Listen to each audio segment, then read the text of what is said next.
Hello, how are you? Today I'm going to talk to you about some surprising things that can raise your blood pressure. You won't want to miss this video. Stay until the end, you're going to love it.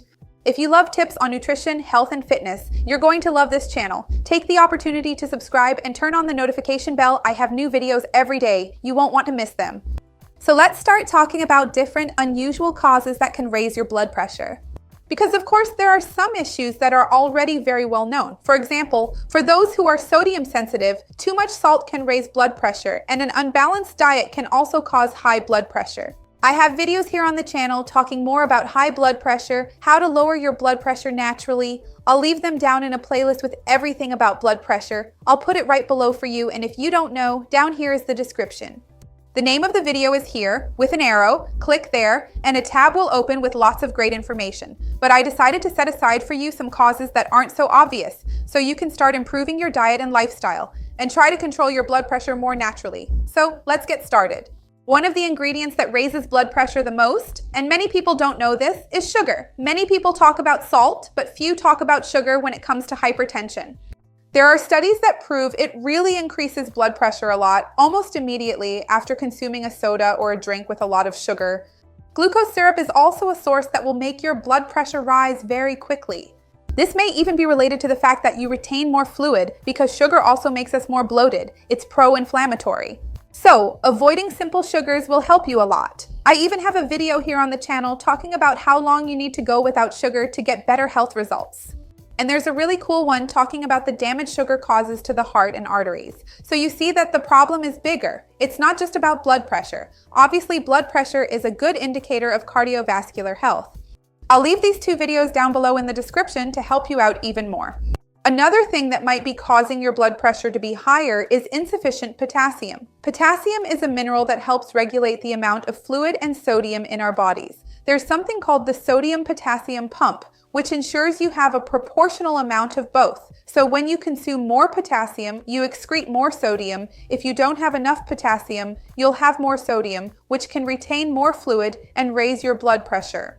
So good sources of potassium are very beneficial to include in your diet. I have a video here where I talk more about potassium-rich foods that are cheap, quick, and easy for you to add to your daily routine. But remember that coconut water is an excellent source, as are potatoes and bananas and avocado. But check out the video because there are other surprising options. I'll leave it down below in the description too. Another issue that can cause higher blood pressure is thyroid problems, mainly hypothyroidism, which can cause you to have a lower heart rate and can make the walls of your arteries and blood vessels less elastic. We need this elasticity in our arteries to facilitate blood return circulation and to improve blood pressure. So, hypothyroidism, or thyroid problems in a broader sense, can also cause an increase in LDL, which is the bad cholesterol. I also have a playlist here on the channel with everything about the thyroid, including the best and worst foods, symptoms of hypothyroidism and hyperthyroidism. So, I'll leave everything down below in the description for you. Another thing that can raise your blood pressure is drinking too little water, not consuming enough fluids. That's because when you're dehydrated, your brain sends a signal to the pituitary gland, causing your blood vessels to constrict, precisely so that you filter less and excrete less water through your kidneys. So, it's very important for you to stay hydrated in order to normalize your blood pressure. When we drink more water, we stimulate the kidneys to work, we excrete more water, and we excrete more sodium. So, drinking water throughout the day is super important. I know that for some people it can be a bit difficult because they don't have that routine. Remember that I have a really cool video here on the channel with 9 different tips on how to incorporate more water into your daily routine. I'll leave it down below in the description too. Another factor that can raise your blood pressure is actually the urge to pee. Some studies have found that people who hold in their pee for a long time, some hold it for 2 or 3 hours. This can result in increased blood pressure. So always remember to urinate before measuring your blood pressure, whether at home, at the doctor's office, or at the pharmacy to get more accurate readings. Another thing that can cause your blood pressure to rise is pain. Pain can trigger a fight or flight response in our body and can cause significant discomfort, which may increase our blood pressure. So, if you suffer from chronic pain, it could be that your blood pressure is elevated because of that. Remember that I have a video here on the channel talking more about knee pain, back pain, cramps. I'll leave all of that down below in the description to help you as well. Another thing that many people experience is white coat syndrome. I don't know if you've ever heard of the white coat syndrome. It's because many people are fine, their blood pressure is normal, but when they get to the doctor and have their blood pressure taken, it's extremely high. Often, doctors wait for the consultation to continue and measure it again at the end of the appointment because the stress of having your blood pressure taken can raise it for some people. Blood pressure is really very sensitive. There are some people whose pressure rises just by thinking that it might go up. Psychologically, that alone can already cause an increase in blood pressure. And the doctor, in this process of measuring blood pressure, can be one of the factors. So for these people, it might be a good idea to have a device at home and keep a blood pressure log. Measure it 2 or 3 times a week at different times to see what your average is. Then you can take this information to your doctor to help with their diagnosis. There are also some medications that can cause your blood pressure to rise. Anti-inflammatories can do this, as well as birth control pills, actual pills to prevent pregnancy. And those nasal decongestants, those medicines you put in your nose. For many people, only those work because their body has become dependent on them, and since they constrict a lot of blood vessels, they can indeed raise blood pressure. And heart rate in some cases. So remember, every medication needs to be taken with medical supervision and a doctor's prescription. And even with these nasal decongestants, the treatment needs to have a beginning, middle, and end. It's not something you should get addicted to and use as if it were saline solution, because it's not, and it can cause a lot of problems. So also remember to always consult your doctor before taking any of these medications. If you notice that your birth control pill is raising your blood pressure, talk to your gynecologist because they may have another alternative that won't affect your blood pressure as much.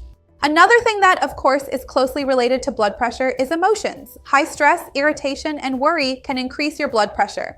But studies also suggest that depression and loneliness can affect your blood pressure as well. So always remember that if you are going through a difficult time, it's important to seek help from friends or even professionals, like a psychologist or psychiatrist. And remember that I have a really cool playlist here on the channel talking more about stress, anxiety, things you can do to relax, because sometimes just relaxing can already help improve your blood pressure, and these are natural things. There's chamomile tea, valerian, passion fruit. There are lots of interesting things in daily life that can help you, and I'll leave this playlist down below in the description for you as well.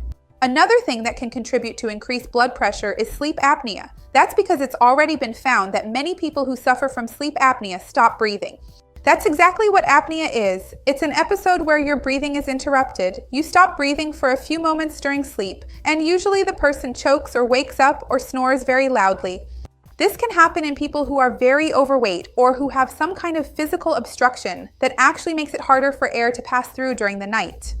And it's already known that during these episodes, these moments when you have apnea and stop breathing, your body releases certain substances that increase blood pressure. It's very important, if you have any suspicion, that you consult your doctor. And last but not least, several studies have already established a correlation between nights of poor sleep, several nights of bad, low-quality sleep, and increased blood pressure. In fact, in war, it was a form of torture. I don't know if you know this, not letting people sleep just to show how harmful this is to our bodies, and it can even raise blood pressure. I've already told you that I have a playlist here with everything to help lower blood pressure, to help control it better, and I'll leave it down below. And also check out 2 other playlists that I'll leave here. One is full of recipes to help control blood pressure, including recipes for lunch and dinner, balanced meals where I explain more about the reason behind each ingredient. And another one with recipes to reduce bloating, because reducing bloating can help lower your blood pressure. So this might help you, and even staying more hydrated, as you've already seen, can help control your blood pressure. Tell me if you struggle with high blood pressure. If you are experiencing any of these problems and didn't know they were related to your blood pressure, I would love to see your comment. And give the video a like because that really helps me. And share it with someone who will enjoy it. Let's work together to expand this chain of good, which is exactly what I want here on the channel. See you next time. Bye.